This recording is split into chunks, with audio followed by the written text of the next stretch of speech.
Vos émissions préférées, elles sont toutes sur Radio Grand Lac. La Voix du barreau. Vos droits à la portée de tous avec des avocats, c'est maintenant sur Radio Grand Lac. Et oui, nous sommes le premier lundi du mois, il est 13h, donc tout logiquement, maintenant c'est la deuxième émission que nous avons. Et comme en droit, l'habitude commence à la deuxième fois, si mes souvenirs sont bons, voilà, maintenant c'est un rendez-vous qui est habituel pour cette deuxième émission de La Voix du barreau. Une émission que j'ai un grand plaisir et un grand honneur à présenter en partenariat avec l'Ordre des avocats du barreau de Chambéry. Je salue bien sûr amicalement le bâtonnier Cataldi qui a permis ce partenariat et la mise en place de cette émission. Je salue notre collègue et ami maître Benjamin Bérou qui nous écoute peut-être et qui est lui notre animateur du grand bain de la vie locale et du grand bain de l'écho. Puis je salue bien sûr tous les avocats qui ont accepté de participer à cette émission. On va rapprocher un peu le droit de votre quotidien. On va vous donner un peu des indications sans rentrer dans un cours de droit magistral ou de cas pratiques juridiques, mais vous donner vos droits et expliquer un peu les problèmes qui peuvent se poser dans vos vies de tous les jours. Aujourd'hui, on va parler d'un problème qui est bien de saison puisqu'on va parler des accidents de ski. Vous êtes nombreux à dévaler nos pentes de ski en Savoie puisqu'on a quand même les plus belles stations du monde. Ce n'est pas nos invités qui vont dire le contraire. Mais quand on est sur les skis, quand on dévale une pente, on est bien sûr soumis à des accidents qui peuvent être de notre fait ou de le fait d'un autre. On va parler de tout ça.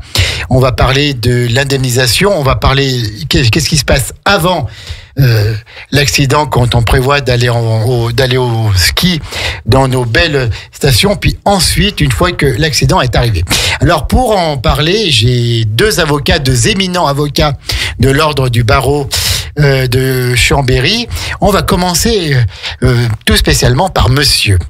Alors, j'ai un monsieur, j'ai une dame, mais on va commencer par maître Christophe Guillan, qui est avocat, qui lui est installé à Chambéry. Maître Christophe Guillan, bonjour. Bonjour Jean-Pierre. Ça va, maître? Ça va très bien et vous? Ah oui, écoutez, ça va bien. Je suis toujours un petit peu stressé quand je vois des avocats là, comme ça, puis des noms éminents comme les vôtres. Alors, vous êtes installé à Chambéry depuis combien de temps? Alors, depuis 2019, je suis inscrit au barreau de Chambéry, et donc j'ai mon cabinet entre la gare et le palais de justice. C'est bien, c'est pratique. Bien ça. placé. Donc, avocat, ça a toujours été une vocation pour vous ou c'est arrivé comme ça? Alors non, moi, mon parcours, c'est un peu comme le thème de l'émission, c'est un peu un grand 8, puisque moi, j'ai prêté serment en 2018. Ouais. Avant, j'ai eu d'autres vies. Sur la commune d'Aix-les-Bains, notamment parce que je suis originaire d'Aix-les-Bains, mais voilà. C'est une qualité. Oui, effectivement. J'ai occupé divers postes sans aucun rapport, sans forcément avoir un rapport avec le droit. Et donc maintenant vous êtes avocat et comme votre autre consoeur, vous êtes spécialiste en droit du dommage corporel et tous les deux vous êtes membres de l'Association nationale des avocats de victimes. Tout à fait. Et nous sommes également diplômés du master de droit du dommage corporel qui est dispensé à l'université Savoie-Mont-Blanc. C'est un diplôme unique en France. Cette belle université à Jacob Belcombette qui me rappelle tant de souvenirs. Et donc face à vous, alors vous avez quelqu'un, c'est un personnage, parce qu'elle est avocate, maître Valérie Guinchard-Tonnerre, que l'on connaît bien à Aix-les-Bains, mais je ne sais pas si vous saviez, avant tout, c'est une animatrice radio. Elle a été à l'origine de la première radio scolaire en France. Il y a quelques semaines, quand elle était étudiante dans le Haut-Doubs, et donc tous les samedis matins, elle avait grand plaisir à interviewer, à faire des reportages. Elle avait 12 ans. Bon, parlez un petit peu, parce que je trouve ça super. Maître Valérie Guinchard-Tonnerre, bonjour. Bonjour Jean-Pierre. Ça va, maître? Oui, ça va parfaitement, merci. Alors, rapprochez-vous peut-être un petit peu du micro, voilà. Oui, ou alors vous rapprochez le micro, n'allez pas monter sur la table. Alors, parlez-nous un petit peu, avant de parler de votre travail, de votre profession d'avocate, de cette profession si on peut dire, d'animatrice radio. Non mais Jean-Pierre, j'avais 12 ans. Ouais. Donc, c'était hier. Mais en effet, nous avons fait partie d'une belle aventure. C'est la première radio scolaire de France. C'était de mémoire, je crois que c'était en 1984. En 1984, dans le Haut-Doubs. Dans le Haut-Doubs, à Villers-le-Lac, je crois. Villers-le-Lac, exactement. Villers-le-Lac. Tout le monde connaît Villers-le-Lac et cette célèbre radio qui s'appelait Radio Collège Villers-le-Lac. Et qui maintenant s'appelle qui s'appelle Radio du Pays Horloger, je crois. D'accord, oui. Voilà, qui a pas mal de succès. Hein. Bah bien sûr. À ma connaissance, voilà. D'accord, donc vous avez fait ça pendant 4 ans, je crois. 4 ans, oui. Un samedi après-midi. Tous les samedis après-midi, une émission qui s'appelait Face Nord. Face Nord. Voilà. Et donc, vous interviewez des personnes, vous faisiez des reportages? On faisait un point sur l'actu de la semaine. Et puis, on écoutait de la musique. Et puis, comme on n'avait pas forcément beaucoup d'auditeurs au départ, on se faisait des petites dédicaces. Ouais, c'était sympa. Voilà, c'était très sympa. Donc là, pour vous, aujourd'hui, il n'y a aucune pression, quoi. C'est facile. Donc c'était il y a quelques années, donc il faut un petit peu reprendre quelques habitudes quand même. En tout cas, merci à tous les deux d'être là. Merci pour votre engagement pour la préparation de cette émission. Avec plaisir. Les accidents de ski. Donc, pour avoir un accident de ski, il faut aller au ski. Pour aller au ski, il faut aller dans une station, il faut aller sur des pistes de ski. Donc, il y a toute cette préparation avant. Et puis, une fois qu'on a l'accident, on souhaite que ce soit, bien sûr, le moins grave possible, mais il y a un dommage corporel. Puis, avoir un dommage où on a cassé les skis, auquel cas, on s'en tire pas trop mal. Ou alors, on peut partir avec l'hélicoptère des sapeurs-pompiers, etc. Donc, il y a beaucoup de choses. Et donc, ensuite, il y a l'indemnisation, il y a le préjudice, il y a tout ça. Comment est-ce qu'on peut introduire cette émission? Et là, vous avez la parole, tous les deux, chers maîtres, il n'y a pas de problème. Allez, qui commence? Christophe. Moi, je crois qu'il y a 2 questions à se poser avant de partir. La première, c'est concernant sa propre responsabilité. Qu'est-ce qui se passe si on fait mal à quelqu'un? Et puis la deuxième question, c'est qu'est-ce qui se passe si on se fait mal ou si on nous fait mal? Si on nous fait mal, ouais. Voilà, si je rentre dans quelqu'un que moi je n'ai pas de mal, mais que j'ai cassé le bras ou j'ai cassé la jambe à la personne, ou même je vais provoquer un mal, ou alors si c'est le contraire, c'est une personne qui me rentre dedans et je peux pas repartir, quoi. Voilà, tout à fait. D'accord. Alors, qu'est-ce qu'on peut dire là-dessus? Alors, avant tout, enfin, ce qui est peut-être la raison pour laquelle vous nous avez proposé d'intervenir, mais c'est aussi parce que finalement, les accidents de ski, c'est vrai on se dit classiquement c'est une jambe cassée, mais en fait malheureusement ça n'est pas qu'une jambe cassée. De quoi parle-t-on? Voilà, c'est ça. Et nous, en tout cas dans nos pratiques, ce que l'on peut être amené à voir dans nos dossiers, c'est que malheureusement ce peut être des accidents beaucoup plus graves sur le plan des lésions. Alors nous ne sommes pas médecins, mais en tout cas dans notre pratique, à force de manipuler des certificats médicaux, on est amené à voir des accidents avec des conséquences gravissimes. Et en particulier, alors évidemment, oui, il y a de l'orthopédie, comme je l'ai dit, mais ça peut être beaucoup plus grave, comme des blessés médulaires, donc des personnes qui se retrouvent paraplégiques. Qui sont paraplégiques, voilà, tout à fait. Et à ce titre, se méfier de la gourde dans le sac à dos, parce que ça, c'est la très mauvaise idée. On est percuté, on a sa gourde dans son sac à dos et ça tape la colonne et voilà, ça peut provoquer une blessure médulaire et donc c'est irréversible. Et aussi plus gravement, même niveau de gravité, mais les personnes cérébro-lésées. Alors on se souvient tous de cet accident dramatique de Michael Schumacher, mais des traumatisés crâniens. Il y a déjà quelques années. Donc là, pareil, exactement. L'indemnisation, on imagine le coût, quoi. Mais ça, on en parlera en effet. Bien sûr. Mais voilà, donc en effet, les accidents de ski peuvent être super graves. Et c'est sans doute l'intérêt de cette émission aussi. Bien sûr. Est-ce qu'il y a de plus en plus d'accidents de ski? On voit bien que nos stations, que nos pistes de ski sont de plus en plus fréquentées. Les week-ends, il y a toujours beaucoup de monde sur les routes et sur les pistes. Alors, est-ce qu'il y a de plus en plus d'accidents de ski? Est-ce qu'ils sont un peu moins graves du fait maintenant du port du casque, du fait des équipements qui protègent mieux? Ou alors non, du tout, voilà. Alors, moi sur la gravité, je peux pas vous répondre. Après l'augmentation du nombre d'accidents, oui, puisque le système national d'observation de la sécurité en montagne constate l'année dernière 9,3% d'augmentation 9,3% d'accidents d'augmentation. Ce qui fait au total, donc l'année dernière, sur la saison 2023-2024, 50 000 accidents. Après, en ce qui concerne la sécurité, je ne peux pas, je n'ai pas les chiffres, mais il y a quand même un constat qui doit être fait, c'est que c'est vrai qu'au niveau des équipements de protection, moi j'ai 45 ans, je suis de la région. Quand j'ai appris à skier, personne ne mettait le casque. Bien sûr, personne ne mettait une coque. Bien sûr, on mettait un bonnet, quoi. Voilà, tout à fait, exactement. Là maintenant, c'est vrai que le casque, moi je n'en mets pas. enfin, je fais plutôt du ski de rando, mais quand je vais faire de la piste, j'en mets pas. Je me sens quand même assez vulnérable sur les pistes. Oui, parce qu'on tombe, la neige est dure. Hein. Alors, il y a ça, et puis il y a également la vitesse. C'est-à-dire que, pareil, moi, quand j'ai appris sur des skis droits. Maintenant, on a des skis paraboliques, on a du matériel qui est beaucoup plus accessible. On skie beaucoup plus facilement qu'avant, donc on va forcément plus vite. Donc, je trouve que la vitesse sur les pistes a augmenté, et donc quand on se fait percuter par un skieur qui est à une vitesse assez élevée, si on n'est pas correctement équipé avec des équipements de protection, ça peut vite faire mal. Oui, tout à fait. Vous êtes d'accord, Valérie ? Effectivement, d'accord avec ça. La réalité aussi, c'est qu'il y a de plus en plus de monde sur les pistes. Je pense que c'est aussi ça. Et il y a peut-être aussi un sentiment de... le fait d'être... peut-être que le revers du fait d'être mieux équipé nous rend peut-être...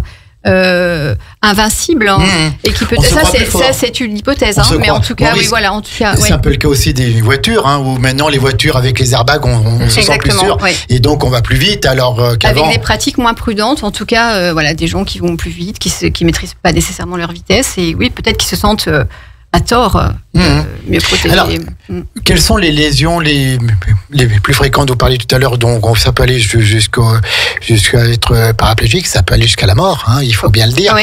Mais quels sont, ça doit quand même pas être la majorité des cas? Non, c'est pas la majorité des cas. La majorité, ce sont des blessures orthopédiques, mais enfin, l'orthopédie, ça ne veut pas dire que c'est mineur. C'est parfois des blessures du haut du corps, et j'ai en tête cette blessure qui est quand même assez terrible, c'est le plexus brachial, hein, qui fait qu'on perd complètement la mobilité de son bras. Et pourquoi ça? Parce que c'est des collisions sur le haut du corps, hein, et donc entre deux skieurs avec une rapidité, une vitesse importante, et qui provoque des lésions assez sérieuses, avec une récupération pas complète. Donc ce sont des accidents qui laissent des séquelles, des séquelles sérieuses, et qui en tout cas peuvent provoquer une perte de travail, un arrêt de travail, une hospitalisation. Bien sûr, une hospitalisation, de la chirurgie, des séjours en centre de soins de suite, bien évidemment, et puis aussi des conséquences professionnelles. Hein, ça fait partie des problématiques auxquelles nous sommes confrontés. La question de la suite de la vie professionnelle, est-ce qu'on va pouvoir conserver l'emploi qu'on avait? Est-ce qu'on va pouvoir continuer d'exercer les loisirs qui étaient les nôtres avant l'accident? Toutes ces questions-là se posent, mais là on anticipe un peu sur notre propos, mais oui, c'est tout ça qui se pose, et auquel les victimes ont à faire face. Donc, si vous êtes d'accord tous les deux, il faut avant tout prévoir, hein, parce que quand on part au ski, il ne faut pas dire qu'on est invincible, qu'il ne nous arrivera rien. Donc, il faut prévoir ce passage sur les pistes de ski. Donc, il faut être assuré peut-être. Hein, il faut prévoir la bonne assurance et mettre toutes les chances de son côté, tous les bons côtés, justement, pour que si ça arrive quelque chose, on soit protégé et qu'on puisse être accompagné. Oui, alors il faut prévoir, il faut en être conscient, parce qu'un accident de ski, ça fait même les lésions les plus mineures. Alors moi je vais parler de moi. Hein. Il y a quelques années, je me suis fait les ligaments croisés antérieurs. Quelle idée? Quelle idée, je sais pas, mais en tout cas, je l'ai bien regretté par la suite, parce que c'est un accident qui est relativement courant dans les stations de ski, mais on se retrouve donc avec une opération, avec une immobilisation pendant 2 mois, avec une rééducation qui est quand même assez longue, avec une récupération à peu près totale au bout de 9 mois. Donc même sur une blessure qui est relativement classique, on se retrouve quand même dans une situation qui peut être compliquée. Alors personnellement, avec un besoin en tierce personne, etc. Parce que au niveau de la mobilité, on est limité. Et puis au niveau du travail aussi, parce que un accident de ski, c'est aussi un arrêt de travail, c'est aussi une perte de salaire. Donc faut en être conscient. Quelle assurance couvre les accidents de ski, Christophe Guillon? Alors voilà, c'est l'intérêt c'est un des points qu'on évoque au cours de cette émission. C'est avant de partir, pour partir sereinement, parce que partir au ski, c'est festif, hein, vous l'avez dit tout à l'heure. C'est les vacances, c'est le détente, c'est du loisir. Hein. Voilà, exactement, tant la journée qu'en soirée, parce que nos stations savent très bien accueillir les touristes. D'ailleurs, je fais un petit clin d'œil à tous les touristes qui se retrouvent aujourd'hui dans la Hall Olympique, etc. Oui, tout à fait. Ce week-end a été compliqué, mais là, pareil, on s'en tire très très bien. Quand on voit l'état de la voiture et qu'il n'y a pas de mort, je pense que là, c'est comme l'a dit le député de la parenthèse, ça relève du miracle. Là. Ouais, tout à fait. Tant mieux. Donc pour poursuivre, mais qu'est-ce qu'on fait avant de partir en vacances au ski? On vérifie ses assurances. Alors tout à l'heure, j'en ai parlé brièvement par rapport à sa responsabilité civile. Si on fait mal à quelqu'un, parce que je vous l'ai dit, même sur une lésion assez minime, ça peut prendre, ça peut aller loin. En résulter des préjudices qui sont assez graves et assez coûteux. Donc on s'assure tout d'abord d'avoir une bonne couverture de responsabilité civile si on fait mal à quelqu'un. Donc souvent on a cette couverture prévue au titre de son contrat d'habitation. Oui. Donc on vérifie. Pour les parents, là, à la rentrée, on demande une attestation de responsabilité civile. On vérifie également pour nous quand on part au ski. Ça, c'est le premier point qui est important à vérifier. Deuxième point, c'est les assurances personnelles qu'on va pouvoir mobiliser. Alors, soit si on se fait mal tout seul, oui. Soit si c'est quelqu'un d'autre qui nous fait mal, mais qu'en attendant de percevoir la première indemnisation, on va pouvoir mobiliser son assurance personnelle. Alors, il y en a, je vais pas dresser une liste exhaustive. La première à laquelle je pense, c'est la garantie accident de la vie. C'est un contrat qu'on souscrit pour tous les accidents qui peuvent nous arriver au quotidien. Malgré tout, il y a quand même des vérifications à opérer sur ce type de contrat. Déjà, s'assurer qu'on est bien dans le cadre d'un contrat de garantie accident de la vie qui répond à une charte particulière avec des critères particuliers. Donc il faut lire tout ce qui est marqué en petit. Ce qu'on lit rarement, je vais pas dire jamais, mais ce que nous on lit quand même assez souvent. Mais voilà, c'est des choses que quand on doit mobiliser le contrat d'assurance, ça peut être déterminant. Vérifier le seuil de déclenchement. Quand on parle donc le poste de préjudice qui matérialise le handicap, l'incapacité fonctionnelle, c'est le déficit fonctionnel permanent. On a des contrats qui se déclenchent encore à partir de 33%. J'ai juste attiré l'attention, si on perd un œil, c'est 25%. Donc vous êtes au ski, vous perdez un œil. Bon, pourquoi un œil c'est l'exemple que je prends, mais vous perdez un œil au ski, votre contrat GAF qui se déclenche à 33%, il marchera pas. Donc on vérifie ça. On vérifie le seuil de déclenchement. On vérifie la territorialité aussi. Si on va skier, on peut aller skier assez facilement en Italie quand on est. Oui, ou en Suisse, voilà. Donc on vérifie. À l'étranger, quoi. Voilà, exactement. Si ça marche, si notre assurance prend en charge. Voilà, tout à fait. Accident, toujours par rapport à la GAV. Après, est-ce qu'il y a des exclusions par rapport si il y a parfois des conditions d'altitude. Si on fait du hors-piste. Oui, bien sûr. Je voulais en parler d'exclusion. J'en reparlerai tout à l'heure là par rapport au régime de responsabilité qui s'applique quand on est sur les pistes ou hors-piste. Pour continuer là sur les assurances de personnes, on a aussi les assurances qui nous sont proposées. Je pense au carénage. Oui. Donc le carénage qui nous assure quand on est sur les pistes, parce que je vais peut-être répondre à une question que beaucoup se posent. On parle de secours gratuit en France. Alors c'est vrai que le secours est gratuit en France, il est pris en charge par les pouvoirs publics quand on skie hors piste ou quand on est en haute montagne. Quand on est sur une piste, le secours il est pas gratuit. Les pisteurs qui vont vous chercher en barquette, il est pas gratuit. Donc on s'assure soit avec une assurance carénage, soit avec sa carte bleue. On vérifie, est-ce que la carte bleue, si on achète notre forfait avec la carte bleue, est-ce qu'on est couvert? On peut avoir des assurances de club. Moi, je suis au Club Alpin Français d'Aix-les-Bains. Je fais un clin d'œil à tous mes camarades du Club Alpin Français. Ça va bientôt faire 30 ans que j'y suis. Le Club Alpin Français propose une assurance. Si on se fait mal au ski, le Club Alpin Français, c'est des contrats qui sont régulièrement renégociés. Mais voilà, le Club Alpin Français propose une assurance qui couvre en cas d'accident. Je pense aussi qu'il y a un grand magasin de sport au niveau national qui propose ce genre de choses. Donc ça peut être intéressant aussi. Ça coûte 20-30 € à l'année. Mais le jour où on se fait mal, on est bien content d'avoir pris cette garantie supplémentaire. Voilà, tout à fait. D'accord. Et puis ensuite, donc, alors, comment se matérialisent concrètement les responsabilités en cas d'accident? Vers qui il faut se tourner? Il faut contacter sa propre assurance? Comment ça marche en fait? Alors ça, c'est ma consoeur qui abordera le sujet quand on sera au moment de l'accident. Moi, je voulais juste rajouter quelque chose par rapport aux circonstances de l'accident. On va s'intéresser. Alors, si on rentre en collision avec un skieur, on va s'intéresser à la notion de faute. Comme quand on est sur la route, on a un code de la route. Du code de la route, quoi. Voilà. Et quand on fait du ski, c'est rappelé dans toutes les stations de ski, il y a un code. il y a 10 règles qui sont élaborées par la Fédération internationale de ski, de priorité à droite, de priorité à celui qui se trouve à l'aval. Et qui ont cours sur chaque piste Tout à fait. de ski en France et dans tous les pays du monde. Alors, c'est la Fédération internationale, donc voilà. J'imagine que c'est sur toutes les pistes du monde, mais en tout cas en France, parce que moi je skie principalement en France, c'est rappelé dans toutes les stations de ski. Quand on prend la remontée mécanique en bas, on a un panneau qui nous rappelle ces 10 règles.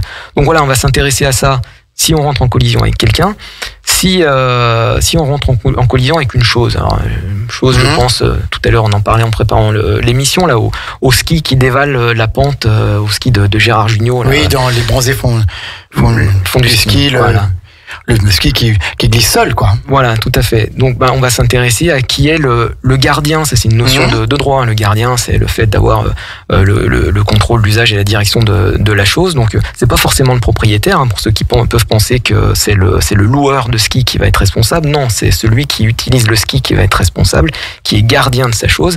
Et si cette chose, elle est en mouvement, on a une responsabilité présumée de ce gardien. Si cette chose, elle est à l'arrêt, alors elle stagne, ouais. Voilà, je prends un exemple. On plante ses skis au milieu d'une piste, en dessous d'une bosse.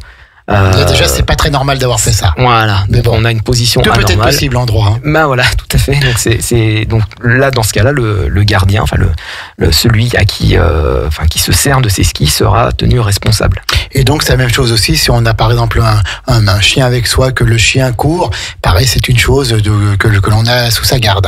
C'est une chose douée de sensibilité, mais ça reste une chose. Et effectivement, ce sera le gardien du chien qui sera responsable. D'accord. Donc, beaucoup de points juridiques alors à soulever. Un contexte. Il faut vraiment être attentif au contexte. Et puis, alors, donc, vous avez parlé du code de conduite des skieurs avec les 10 règles de la fédération de ski. Et il y a l'obligation d'être secouru aussi. Qu'est-ce qu'on peut dire sur cette obligation d'être secouru, cher maître? Lorsqu'on est sur les pistes? Oui.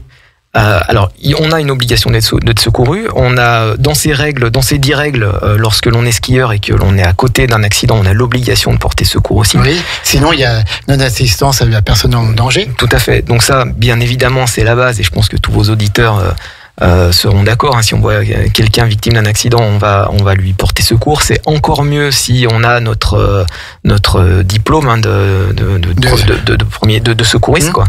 Parce qu'il ne faut pas faire n'importe quoi. On parlait des blessés médulaires, pas non plus trop manipulés. Déplacer le corps ou voilà. Si la personne est blessée, on va pas le bouger, on le laisse, on le met en PLS, on le met en sécurité, quoi. Voilà, tout à fait.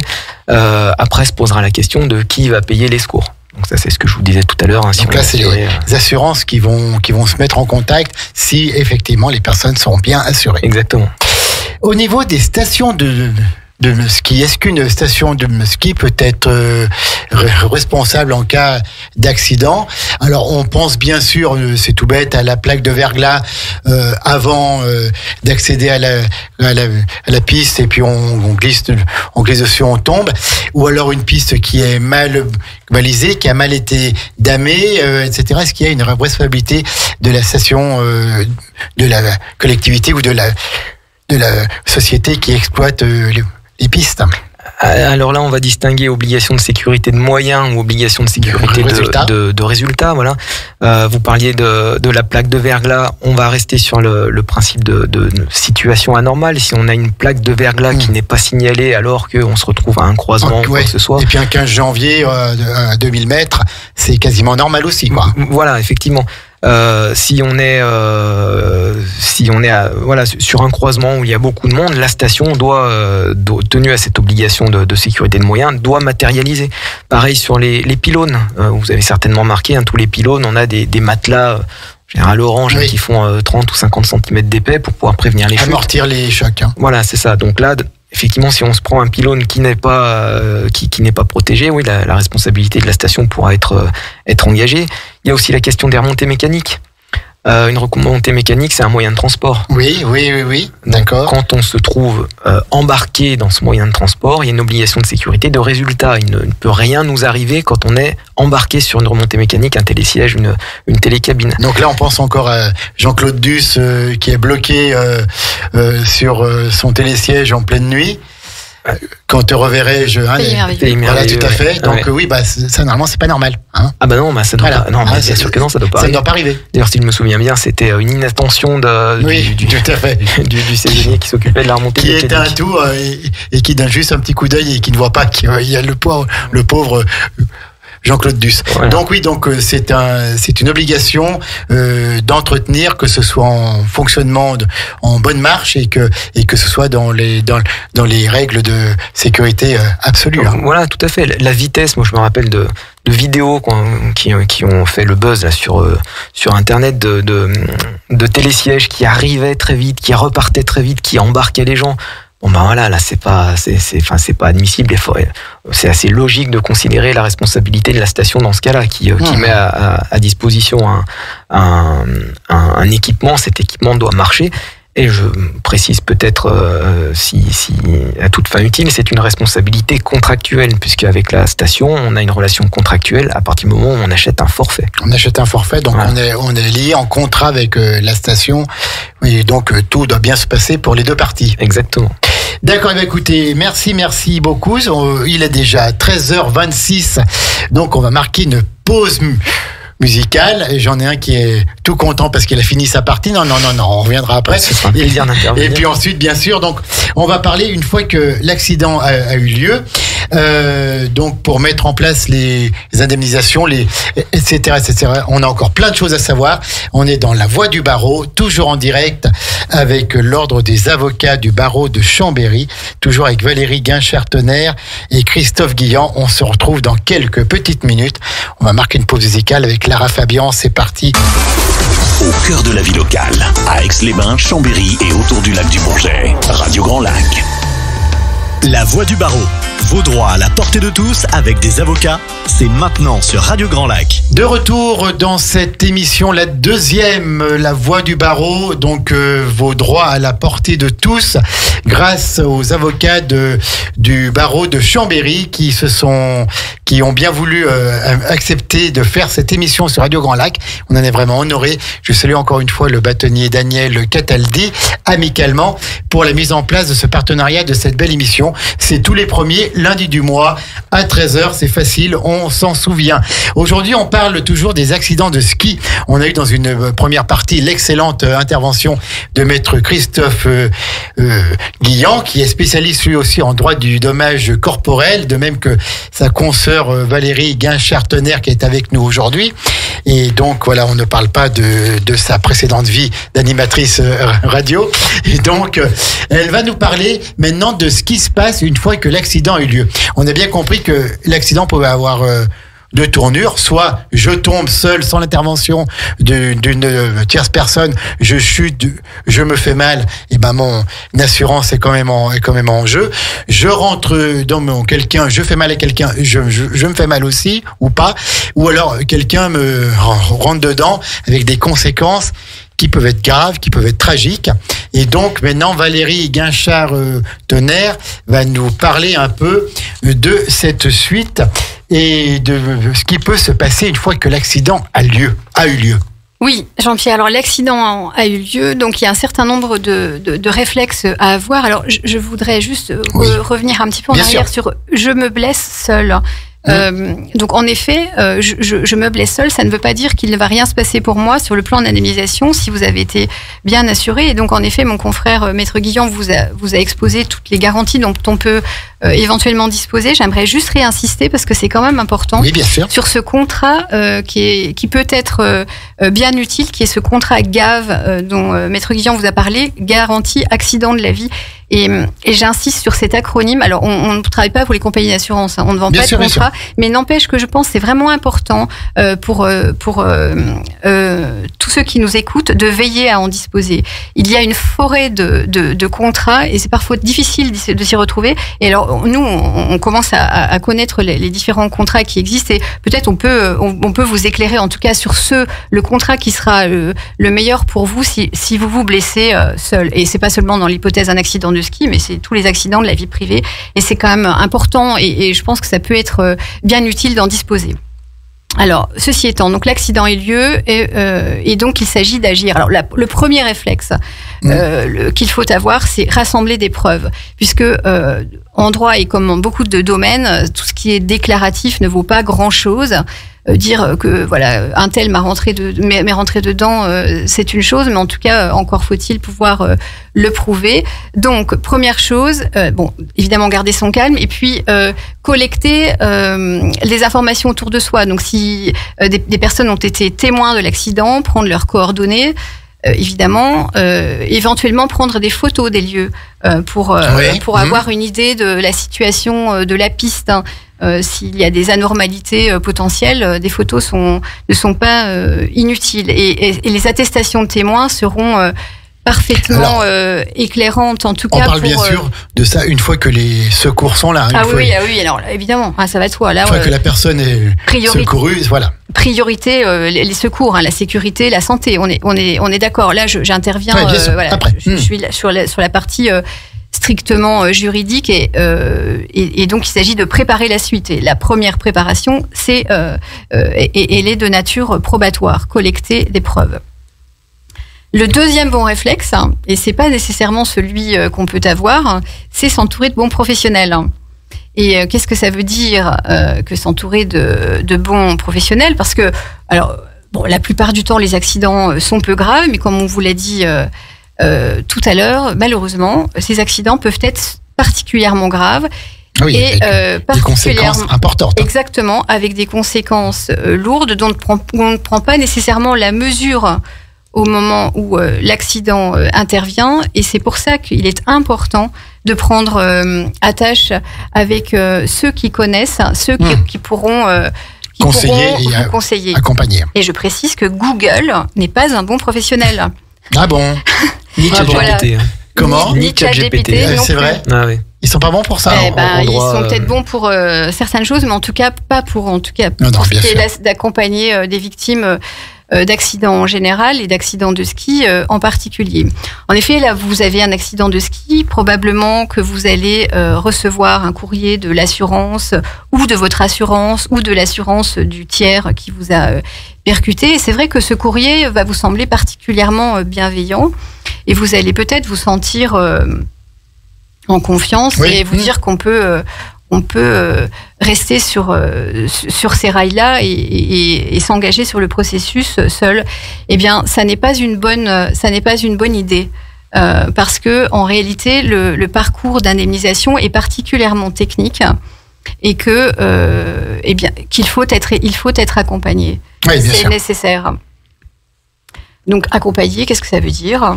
Avoir un bon avocat. Ça veut notamment dire avoir un bon avocat.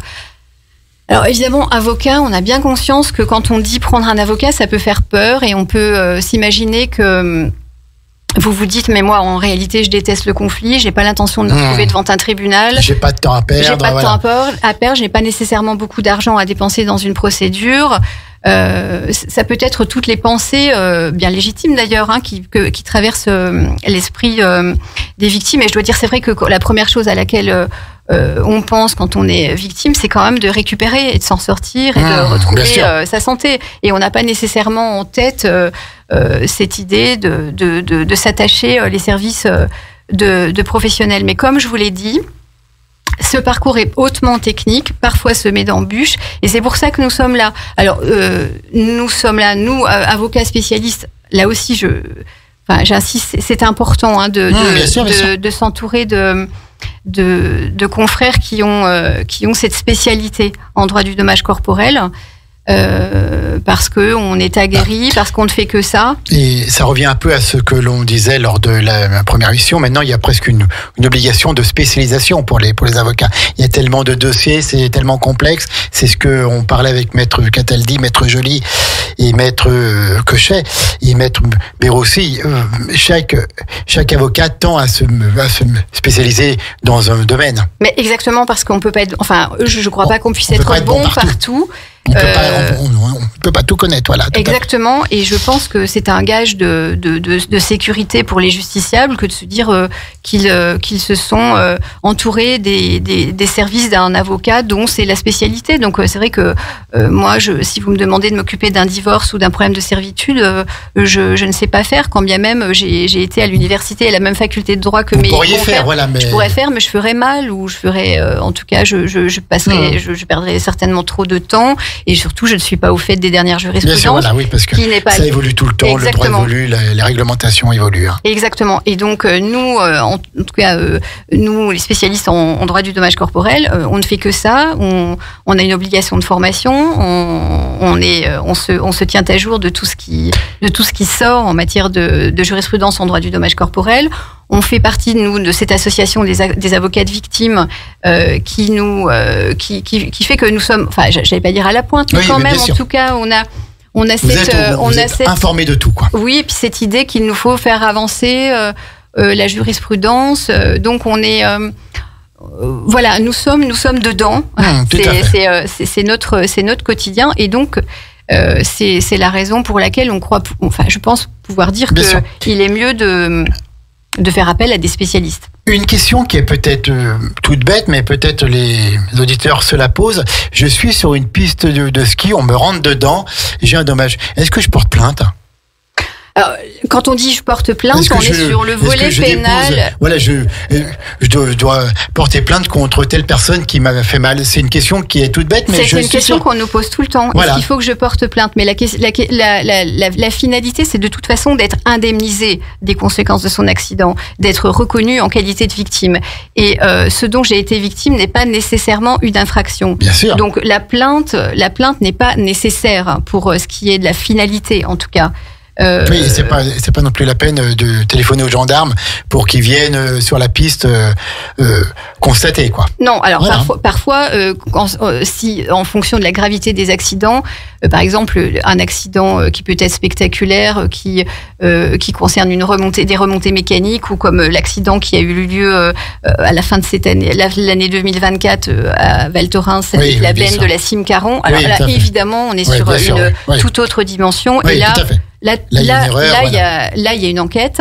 Il y a une enquête pénale en cours. Bien évidemment, il va y avoir un rapport d'inspection du travail, parce qu'il s'agit de comprendre les circonstances de cet accident.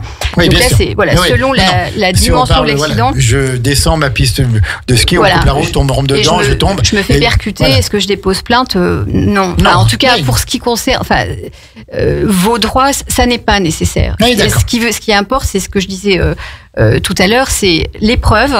Les circonstances, est-ce que je peux établir le fait que j'ai été victime d'une collision, c'est-à-dire que mon confrère vous avez parlé tout à l'heure des règles de la Fédération internationale de ski. Je vous rappelle que la priorité, c'est le skieur aval, et donc de démontrer que j'étais skieur aval et qu'on m'a percuté, que le skieur venait par derrière, sur le côté, et que j'étais prioritaire, c'est important pour la suite, pour mon droit à indemnisation. Donc il faut pouvoir parler avec ce skieur. Si c'est un skieur étranger qui ne parle pas la langue française, et que nous-mêmes on parle pas anglais, on parle pas allemand, ou oui. Alors on peut. Je ne sais quoi. Oui. Comment fait-on ? Évidemment, il faut se dire qu'on Je suis tout seul, je suis blessé. Alors j'ai quelqu'un avec moi, et on est au milieu d'une piste. C'est l'importance des témoins. C'est ce que je vous disais tout à l'heure. Alors soit on a la chance d'avoir été percuté par quelqu'un qui fait preuve d'une certaine humanité, et qui s'arrête et qui nous laisse ses coordonnées, quand bien même il ne parle pas français, mais on peut tous à peu près s'en sortir en anglais. Et puis s'il prend la fuite, j'en parlerai tout à l'heure. Qu'est-ce qui se passe s'il prend la fuite ? Est-ce qu'il ne me reste que les yeux pour pleurer ? Alors non. Mais si on a pu établir, encore une fois, les circonstances de l'accident avec des témoins. Donc la première chose, en effet, c'est dire à des skieurs qui sont juste... parce qu'en général, quand un accident arrive, il y a quand même toujours quelqu'un pour s'arrêter. Donc soit il a vu, soit il vient vous aider. Donc toujours avoir cette idée de dire, bon, vous me passez vos coordonnées, j'en ai besoin. Et si la personne ne veut pas ? Pour la suite...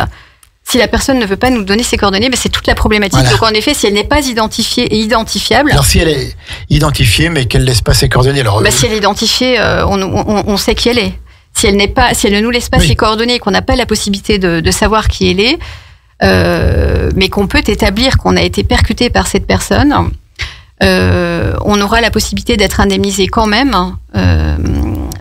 Mais ça, c'est la fin de mon exposé, mais peut-être que je peux déjà en parler, mais d'ores et déjà. Mais on peut en parler maintenant, tout à fait, oui. Si je suis victime d'une collision et que l'auteur n'est pas identifié, qu'il a pris la fuite, il y a un dispositif qui existe, une indemnisation qui est possible grâce à un fonds qui s'appelle le FGAOD, Fonds de garantie des assurances obligatoires de dommages. Nous sommes en France et c'est la solidarité nationale. Nous avons cette chance. C'est un fonds auquel nous contribuons tous avec nos contrats d'assurance automobile. Et ce fonds de garantie a vocation à intervenir dans cette hypothèse précisément. Lorsque un accident est intervenu sur une voie ouverte à la circulation publique. Donc ça n'est pas parce que le fonds peut intervenir également, ce fonds de garantie dont je vous parle, il peut aussi intervenir dans certaines circonstances pour les accidents de la circulation. Mais là, je vous parle de l'accident qui intervient sur un domaine, sur une voie ouverte au public. Donc il est d'intervention subsidiaire, c'est-à-dire s'il n'y a pas d'autre possibilité d'être indemnisé. Mais donc, dans cette hypothèse-là, on pourra, donc sous ces réserves-là, on pourra être indemnisé. Il faut simplement respecter certains délais, notamment le délai de 3 ans à compter de la date de l'accident, pour pouvoir être indemnisé par la solidarité nationale, donc par ce fonds de garantie. D'accord, vous voyez, c'est une information importante que vous donnez, que personnellement je ne connaissais pas. Donc il y a un fonds de garantie pour celles et ceux qui ont des problèmes et dont l'auteur n'avait pas identifié. L'auteur a pris la fuite, a refusé de laisser ses coordonnées. Donc on a quand même cette possibilité. D'accord. Bon, maintenant donc ça c'est quand même l'exception. Mais ceci étant, ça arrive. En réalité, c'est assez fréquent bien sûr. que le skieur auteur de la collision prenne la fuite. Donc on est quand même assez fréquemment amené à mettre en place ce type de procédure. Maître Guillant qui veut intervenir. Juste pour préciser, ça marche également si l'auteur est identifié mais qu'il n'est pas assuré. Oui, voilà. Et c'est la question que j'avais posée après, donc parfait. Oui, je lis dans vos pensées. Magnifique. Trop fort, Maître Guillant. J'espère que vous ne lisez pas tout. Je suis percuté par un skieur qui s'arrête, qui est connu, mais qui n'est pas assuré. Mais qui n'est pas assuré, qui ne peut rien pour moi. Donc c'est le FGAO. C'est le FGAO aussi qui rentre en ligne de compte pour indemniser. D'accord. Alors maintenant qu'on a imaginé on a posé le tableau. Bon, la première chose, ce à quoi il faut, parce que donc vous le disiez tout à l'heure, c'est quand même bien de s'entourer des conseils d'un avocat et des services d'un avocat. Je vous le disais, ça ne veut pas nécessairement dire qu'on va systématiquement devant une exactement. Bien sûr. En tout cas, dans notre, je pense que c'est la même chose pour mon confrère, mais dans notre pratique, en première intention, on privilégiait toujours la procédure amiable. Donc, la procédure amiable, c'est une alternative à la procédure judiciaire. Donc, ça veut dire qu'on rentre en contact avec on rentre en contact avec les assureurs, les différents assureurs qui sont susceptibles d'intervenir. Donc, je vous renvoie à l'exposé de Christophe tout à l'heure. Et donc, la première chose qui va se mettre en place, c'est l'expertise médicale. Donc, c'est-à-dire que l'assureur va mettre en place, on va se mettre d'accord sur le principe de cette expertise avec un médecin qui va être désigné par la compagnie d'assurance, et on va se rendre à cette expertise. Et cette expertise médicale, il faut comprendre qu'elle est déterminante pour la suite. Pour la suite, oui. Parce que, en fait, j'ai pour habitude de dire qu'elle est la clé de voûte de l'édifice. C'est d'elle dont tout part après. Exactement. C'est d'elle dont va dépendre l'indemnisation. Donc, cette expertise, elle se prépare. Elle se prépare d'abord en amont. Donc, ça n'est pas seulement un avocat qui est dans le jeu à ce moment-là, c'est également un médecin. Donc, on travaille en tandem, avocat-médecin. Après les tribunaux, c'est pas. Non, alors non. Là, je suis victime d'un accident. De qui je m'entoure, de quel service, de quelles compétences je m'entoure. Donc un avocat, et en général, nous, on dit, on prend attache, on suggère à la victime de prendre attache également avec un médecin de victime. Et c'est ce tandem que nous constituons qui sera présent à l'expertise pour s'assurer que l'ensemble des préjudices de la victime seront pris en considération. L'idée de préjudice, je ne sais pas si ça parle à tout le monde, mais en réalité, c'est la traduction juridique du dommage. Et dans notre droit, il y en a une vingtaine. Enfin, je ne vais pas rentrer dans les détails, mais en tout cas, notre travail, notre mission, c'est de faire en sorte que dans le cadre de cette expertise, tout soit pris en considération.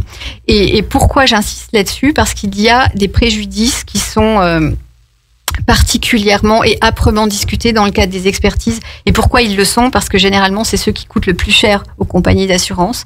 Et c'est la raison pour laquelle il faut veiller à ce qu'ils soient correctement évalués. Et je pense à 2 postes en particulier, mais un qui est vraiment important, c'est le poste d'assistance par tierce personne. Oui. Concrètement, je suis paraplégique. Il y a toute une série d'actes et de gestes de la vie quotidienne que je ne vais plus pouvoir assurer, qui vont être assurés dans un premier temps par mes proches, mais comme il est hors de question d'enchaîner les proches au rôle d'aidants jusqu'à leur vie, jusqu'à la fin de leur jour, il faut pouvoir permettre à la victime de financer cette aide. Et Dieu sait que ça coûte cher. En Savoie, en Haute-Savoie, le taux horaire d'une tierce personne, d'un prestataire qui va intervenir au domicile d'une victime, c'est à peu près 34 € de l'heure.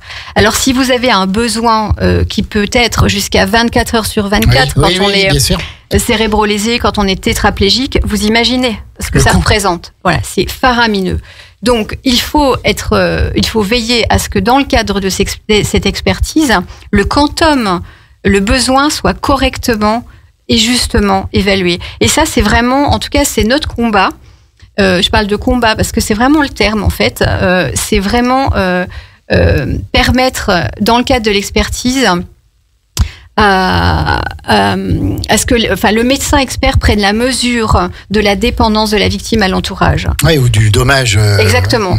Donc là, j'ai dressé le portrait le plus sombre de la personne cérébro-lésée ou du paraplégique, mais ça peut. Je vous ai parlé tout à l'heure d'un plexus brachial, c'est-à-dire il y a plein de gestes qu'on ne peut plus faire avec son membre supérieur, que ce soit le membre dominant, bras droit ou bras gauche. Donc il y a plein de choses pour lesquelles on va avoir besoin de recourir à une aide humaine, et ça serait pas nécessairement 24 heures sur 24, mais ça peut être plusieurs heures par jour ou par semaine. Et là aussi, surtout, c'est important. Et le deuxième poste de préjudice qui est aussi important, c'est le poste professionnel, c'est-à-dire est-ce que l'accident dont j'ai été victime a causé de telles lésions, de telles blessures, de telles séquelles que je ne vais plus pouvoir reprendre la vie professionnelle qui était la mienne avant, ou bien si je la reprends, elle va nécessiter des aménagements parce que je serai plus fatigable, parce que il faut que mon poste soit aménagé, etc. Eh bien ça aussi, ça doit être discuté dans le cadre de l'expertise. Et c'est la raison pour laquelle c'est une partition à 2 voix qui se joue. C'est un moment qui est crucial. Et c'est déterminant. Donc crucial. Ça se prépare et c'est notre travail de la préparer et d'y être. Alors, donc, il y a des accidents qui peuvent très bien se passer où ça s'arrange à l'amiable avec les assurances et tout. Et puis parfois, ça se passe mal, il faut aller devant les tribunaux. Exactement. Et ça, c'est évidemment une possibilité. Alors, elle intervient, cette possibilité, à plusieurs moments. Alors, soit, dès l'issue de l'expertise, on se dit, non, alors je suis allé à cette expertise et alors je suis pas du tout d'accord avec les conclusions du médecin expert qui a été désigné par l'assureur. Donc on s'arrête là. Enfin, on va pas continuer on va pas négocier sur ces bases qui ne sont pas bonnes. Donc dans ce cas-là, on saisit les tribunaux compétents pour avoir une expertise judiciaire et même histoire. Donc on va aller à cette expertise, la préparer comme je vous le disais. Autre moment où on peut saisir les juridictions compétentes, c'est au stade de la négociation. Donc, je vous disais tout à l'heure, en première intention amiable, c'est-à-dire je négocie, on négocie avec les assureurs. Donc, je fais un petit aparté. Ce qui nous anime, ce qui sous-tend le droit du dommage corporel, c'est la réparation intégrale. Alors, la réparation intégrale, c'est une fiction. Oui. J'ai pour habitude de dire, c'est la folie de notre droit. C'est replacer la victime dans la situation qui était la sienne avant l'accident. Ça peut être possible. En ce sens, c'est une folie. Ça peut être possible. Ça peut être possible. Mais parfois, ça peut ne pas l'être. Je suis amputée, je récupérerai jamais mon membre. Donc, c'est en ce sens que c'est une fiction, mais c'est replacer, trouver une solution alternative. Et c'est en ce sens qu'on parle de réparation intégrale. C'est-à-dire donner les moyens à la victime de construire sa vie d'après. C'est ça, la réparation intégrale. Et quels sont les moyens ? C'est que l'argent, en fait. Et de ce point de vue, il faut que les victimes soient à l'aise avec cette idée-là. Il n'y a pas de honte. On parle d'argent, c'est de ça dont on parle. Oui, on parle d'indemnisation. Même si autrefois, et je comprends cette idée, on disait que les larmes ne se monnaient pas. Évidemment qu'elles ne se monnaient pas. Mais on n'a pas trouvé d'alternative. Ça n'est que ça. La réparation intégrale, c'est une contrepartie en argent. Donc, soit je négocie et on arrive à des montants qui sont acceptables pour nos clients, pour les victimes. On négocie donc, c'est-à-dire par rapport aux circonstances, par rapport à la jurisprudence, par rapport. Exactement. Donc on a plein de ressources on négocie pas au doigt mouillé, du sens du vent. Exactement. Donc il y a la jurisprudence, des référentiels, notre pratique qui nous permet de savoir jusqu'où on peut aller. Dans la négociation, c'est-à-dire qu'il y a un moment à partir duquel on s'arrête de parler. C'est-à-dire que le principe de la négociation, c'est d'aboutir à une transaction, donc c'est chacun fait un pas vers l'autre. Mais ceci étant, on sait qu'il y a un moment où on s'arrêtera parce que ça peut être au préjudice de nos clients. Donc on négocie jusqu'à ce que ça soit, jusqu'à ce qu'on aboutisse, ou bien on s'arrête de parler. Et si on s'arrête de parler, on saisit les tribunaux. Et c'est à ce moment-là la juridiction qui prend le lead. En tout cas, c'est au magistrat que nous demandons de statuer sur l'indemnisation sur la base de nos écritures qui résulteront de l'expertise et de tout ce qu'on a dit précédemment. On a bien compris, en tout cas, toutes les difficultés qui peuvent se poser. Il est 13h53 à 54 bientôt, donc on arrive déjà au terme de cette émission prochainement. Là. Pour conclure, en gros, quels sont donc peut-être on a bien compris qu'il fallait donc s'entourer, que tout peut bien se passer. On peut avoir juste entre parenthèses, un coût qui demande un petit peu de kiné, ce sera pris en charge et tout. Ou alors ça peut être beaucoup plus grave. On dira un petit mot sur le cas Schumacher quand même. Et donc on a bien compris qu'il faut être entouré, qu'il y a cette expertise médicale qui est cruciale, qui est essentielle. Et donc là, on n'y va pas les mains dans les poches. Voilà, hein. Il faut avoir des spécialistes qui nous accompagnent pour mettre toutes les choses de notre côté, puis des spécialistes qui savent, qui connaissent ces genres de dossiers. Donc comment est-ce qu'on peut conclure pour être le mieux protégé quand on va au ski? Et bien sûr, la majorité de toutes les personnes qui vont au ski, ça se passe très bien. Il n'y a pas d'accident, mais on a quand même bien noté qu'il y a 50 000 accidents lors de la dernière saison hivernale. Alors l'idée, c'est de se dire, en fait, parce que peut-être que les auditeurs se disent, mais moi, comment est-ce que je vais savoir si c'est grave, si c'est pas grave, est-ce que ça vaut la peine que je décroche mon téléphone pour appeler un avocat? Mais en fait, j'ai envie de dire, mais décrochez votre téléphone et puis à la minute, on vous dira, on vous dira si ça vaut la peine ou si ça ne vaut pas la peine. Mais en réalité, ça vaut toujours la peine, parce qu'à partir du moment où vous avez été atteint, où on parle d'une atteinte à l'intégrité physique et ou psychique, ça vaut la peine. Voilà, donc ça vaut la peine d'être indemnisé. De toute façon, oui, bien sûr. Et quand je dis ça vaut la peine, de toute façon, il faut être accompagné. Et on saura vous dire, encore une fois, en toute humilité, vraiment. Mais on n'est pas en train de vous dire que nous sommes des stars, mais c'est simplement, c'est pas l'idée. Mais à la limite, mieux vaut vous rendre dans nos cabinets et que nous fassions une consultation d'1 heure pour vous éclairer sur ce qui peut se passer, comment ça va se passer, puis vous choisirez en connaissance de cause. Mais je pense qu'il vaut mieux d'abord prendre ces informations et puis vous déciderez. Et puis surtout, ce que je voudrais dire quand même, c'est que la montagne et le ski, ça reste quand même plaisir. Donc là, ça fait 1 heure que nous parlons du pire, mais avant tout, mais ceci étant, il faut l'avoir en tête. Exactement. Donc voilà, en tout cas, moi, le message que j'aimerais passer, c'est celui-là. N'ayez pas peur n'ayez pas peur de nous. Osez venir nous voir, quitte à ce que ce soit une consultation qui ne donnera pas suite parce que vous déciderez autrement, autre chose. Mais en tout cas, vous le ferez en connaissance de cause. Il n'aura pas besoin. Exactement. On saura vous le dire. Mais j'ai un bras cassé. Je récupère mon bras, on va pas non plus. Il n'y a pas de séquelles. Demander des milliers d'euros d'indemnisation, quoi. Ça fait partie des limites, des risques. Exactement. Des risques normaux, si on peut parler comme ça.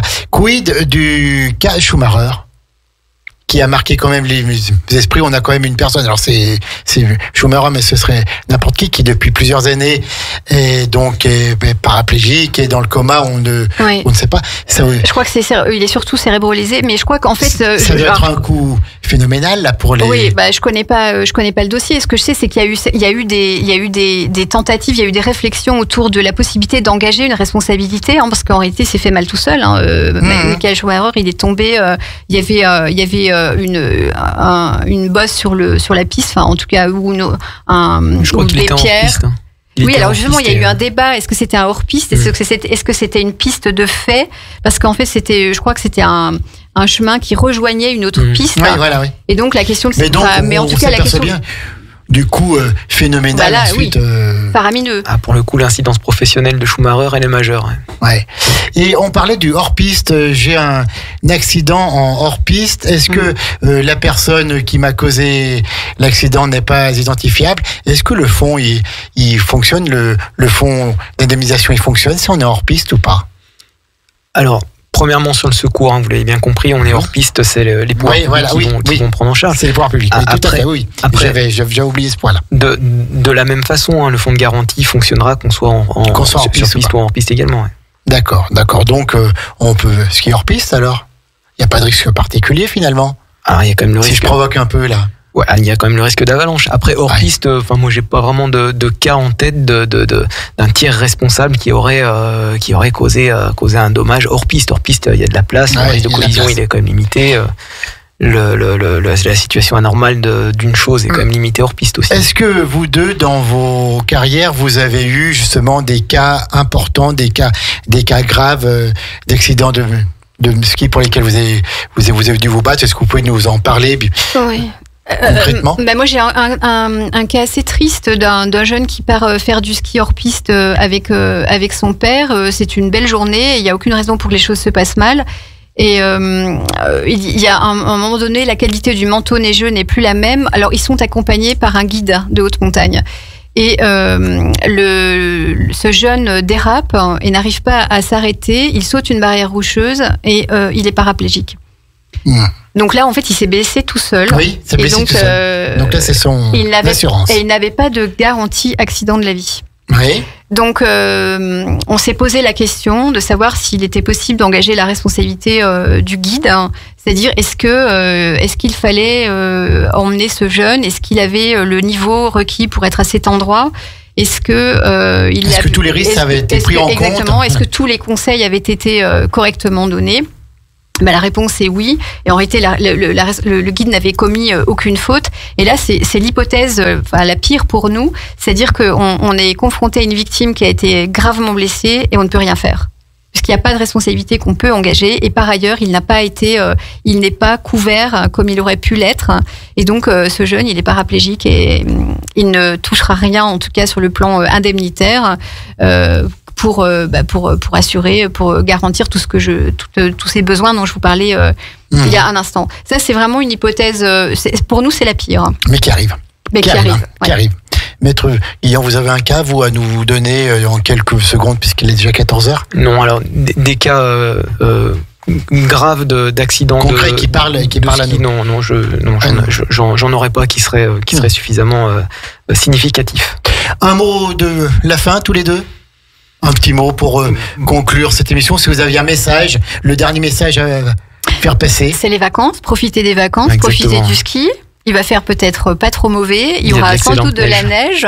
Donc profitez. Et puis surtout, faites attention. Mais faites attention, soyez prudents. Prudents. Vous êtes, c'est comme en voiture, c'est comme à vélo ou à moto. Vous êtes dans des situations de risque. On est responsable. Soyez responsable, exactement. Et puis donc, entourez-vous bien si ça vous arrive quelque chose, mais bien sûr qu'on vous souhaite de bonnes vacances sur nos stations, sur nos pistes savoyardes. Valérie Guinchard, tonnerre, je vais manger le nom, dis donc, tellement elle a bien parlé. Et puis Christophe Guillan, on va vous dire un très grand merci pour votre venue dans le grand bain de la vie locale. Merci pour cette émission en partenariat, je le répète, avec l'Ordre des avocats du barreau de Chambéry. La Voix du barreau vous donne rendez-vous lundi 3 mars. Déjà à 13h, ce sera bientôt le printemps, donc je ne sais pas de quoi on parlera, mais on le saura en temps et en heure. Je vous rappelle qu'à 17h, c'est Grandiose avec Sonia, et 18h, c'est local et c'est bon avec Ève. On va parler gastronomie, ça va être pas mal du tout ça. Merci beaucoup à tous les deux, bon après-midi sur Radio Grand Lac, 92.radiograndlac.com, et merci encore pour votre venue et pour vos beaux conseils, et en sachant que cette émission sera très vite disponible en podcast sur la chaîne YouTube de Radio Grand Lac pour l'écouter. À bientôt les amis. Merci. Radio Grand Lac, pour vous et avec vous.